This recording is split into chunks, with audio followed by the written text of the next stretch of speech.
જય સ્વામિનારાયણ. આપ જાણીતો પ્રસંગ છે, પણ મેં શું કીધું, આપણે આ કોન્ટેક્સ્ટથી, સંબંધથી, સંદર્ભથી ઓછું સાંભળ્યું હોય. વાતો તો કદાચ એની પણ હોય. મચ્છિયાઓમાં મહારાજ આવ્યા છે અને બે નાની મોટી વહુ છે.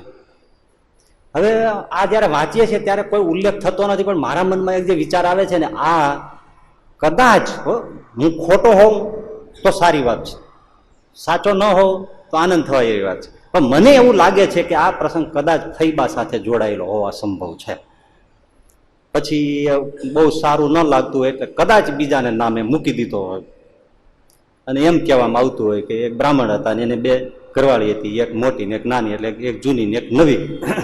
એમાં જૂની અને નવી, તો જૂની મહારાજ આવે એમને ત્યાં રોકાય, તો રોકાણા તો થાળ કર્યો જમવામાં. બપોરે ત્યાં ભોજન લેવા માટે આમંત્રણ આપે, આવે મોટી થાળ બનાવે, નાની વીંજણો નાખે. હવે મોટી એટલી પેલી ને ઈર્ષાળુ કે નાનીને કોઈ સેવા ન કરવા દે, થાળ બનાવવા ના દે, અને મોટી જ બનાવે બધું. અને મોટીને ખબર કે જો નાની વહુ થાળ બનાવશે તો મહારાજ પછી મારું જમશે નહીં, કારણ કે એનો હાથ એટલો સુંદર રસોઈમાં છે. આ ત્રણ વસ્તુ એ બને, આ ચારક વસ્તુ, ખટાશ, મીઠાશ, તીખાશ અને નમકીન, આ ચાર વસ્તુનું તમને સંયોજન બેલેન્સથી કરવા આવડે એટલે સરસ મજાની રસોઈ થાય. આ એક જ વસ્તુ છે, બીજું કશું જ નથી. બીજું સામે હોય કે ના હોય, તમે કાંકરા વઘાર્યા હોય તો મીઠા લાગે. હા, હકીકત છે. એટલે નાની વહુ છે એ જો રસોઈ બનાવશે તો પછી મારી રસોઈ તો મહારાજ પસંદ નહીં કરે, કારણ કે એવી સુંદર રસોઈ બનાવે છે. એટલે નાનીને બનાવવા દે નહીં, અને પોતે મોટી રસોઈ બનાવે અને પીરસે જમાડે, અને નાની વહુને ખાલી વીંજણો નાખવા દે. એમાં એક દિવસ નાની વહુ વીંજણો નાખતા નાખતા રડવા માંડી, આંખમાં પાણી આવી ગયા. અને મહારાજ આમ છું, અરે રે બેટા કેમ રડે છે? મહારાજ મારે તમને જમાડવા છે, પણ મને મોટી નથી બનાવવા દેતા. કેમ?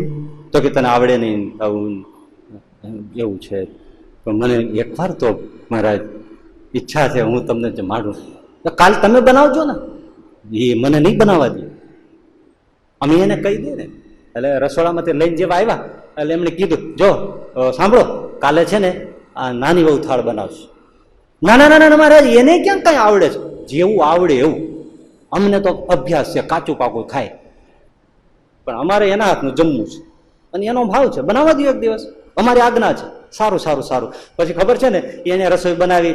રસોઈ તો જ્યાં દાળનો છમકારો બોલે ને, 16 ઘરે સુગંધ જાય. દાળ વઘારતા આવડતી હોય તો, નહીં તો પગ બાર ઓસરીમાં બેઠા હોય તો ખબર ન પડે હું વઘાર્યું.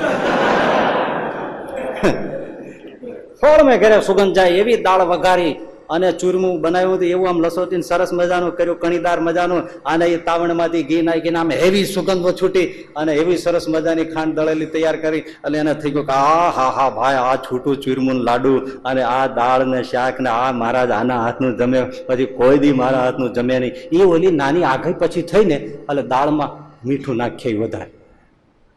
અને ચૂરમું જે બનાવ્યું હતું એમાં સાંભળતા આપણને કાંઈક થાય. ઝીણી રેતી લઈ આવીને નાખી દીધી. કોને જમાડવા છે? એને ભગવાન તો પોતે માને છે. અને મહારાજ જમવા બેઠા, જેવો લાડુ લીધો, શું થાય પોઝિશન બોલો તમે? રેતી એક કાંકરો ભાતમાં આવી ગયો હોય તો શું થાય? ત્યાં તો રેતી. અને મહારાજ વખાણતા જાય, ઓહો તમે કહેતા હતા ને આને આવડતું નથી, આનો તો બહુ હાથ બહુ સારો છે, આને બહુ સરસ બનાવે છે, પણ મને લાગે છે માનો ને માનો આમાં તમારો હાથ હોય એવું લાગે છે. નહીતર આટલું બધું મીઠું તો સ્વાદિષ્ટ ન થાય, આટલું બધું સ્વાદિષ્ટ ન થાય. આમાં નક્કી તમારો હાથ છે. હવે એ બોલી કઈ સમજે નહીં, પણ સ્વાદ વખાણે છે કોણ? મહારાજ સહજાનંદ સ્વામી. પ્રેમનો સ્વાદ હો, એ તો કેળાની છાલ જોઈને તૃપ્ત થઈ જાય. હકીકતમાં હો કશું નથી હોતું. આપણે આ લોકના ભોજન ભાઈ ભગવાનને શું આમાં ભાવે? આ લોકનું કાંઈ ભાવે એવું નથી. એ આપણો ભાવ હોય તો ભગવાન જમે છે. બીજે દિવસે આમ નાખે, ત્રીજે દિવસે આમ નાખે. પછી મહારાજે કીધું કે હવે અમારે જવું છે. ત્યારે મોટીએ કીધું, કરે મહારાજ મને તો લાભ મળ્યો નહીં, મારે હજી તમને જમાડવાનો મનોરથ રહી ગયો. હું એટલા માટે કહું છું કે આ પ્રસંગ કદાચ મત્સ્યાઓના ફૈબા સાથે જ જોડાયેલો હોય, કારણ કે આટલા દિવસ એક ઘેરે જમે એવું શક્ય મત્સ્યાઈના ફૈબા બનવા ના દે.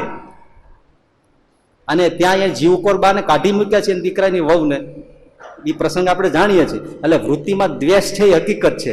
એટલે કદાચ આ સાસુ વહુનો જ પ્રસંગ હોય, પણ હવે બદલી નાખ્યો હોય. પણ મને ડાઉટ છે, શંકા છે કે આ પ્રસંગ એમનો હોવો જોઈએ. અને એટલે જ હું માનું છું કે આ અપરાધ કર્યો ને એટલે જ ફૈબાની બુદ્ધિ ફરી હોય, અને પછી એમને આ મહારાજનું માયનું ના હોય, અને પછી એને દુઃખ ભોગવવું પડ્યું. ભગવાન સહજાનંદ સ્વામી છોડીને વયા ગયા અને મત્સ્યાઓનું અંજળ હરામ કર્યું. બાકી જેને આટલો સાચવો હોય એ મારો બાપ તરછોડે નહીં કોઈ દિવસ ભાઈ.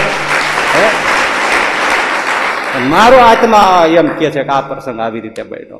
4-4, 5-5 દિવસ સુધી રેતી ને ધરખમ મીઠું. પણ મહારાજ એટલા દયાળુ ને, એક કણીકો વધવા જ ના દે ને. દાળ નો લાડુ નો કશું વધે તો નાની ખાય તો એને દુઃખ થાય ને. કરાર આમાં રેતી આમાં નમક, આ મહારાજ કેમ જીમ્યા છે? વધવા જ ન દે.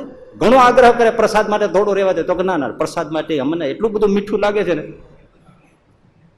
મારે એ કેવું છે, કેવી શાંત મૂર્તિ કે રેતી ખાઈ જાય, 4-4 દિવસ સુધી પેટમાં રેતી પધરાવી જાય તોય બોલે નહીં. આનાથી વિશેષ શાંત કોણ છે? કોણ આટલો ક્ષમાશીલ? એવા શાંત સ્વભાવી છે કોણ? સહજાનંદ સ્વામી. આવો શાંત રસ એમના જીવનમાં છે, આવો શાંત રસ એની વાણીમાં છે, અને એવો જ શાંત રસ એની મૂર્તિમાં છે. પણ આટલા જ શાંત હોવા છતાંય પાછા બીજા રસ પણ એમાં છે.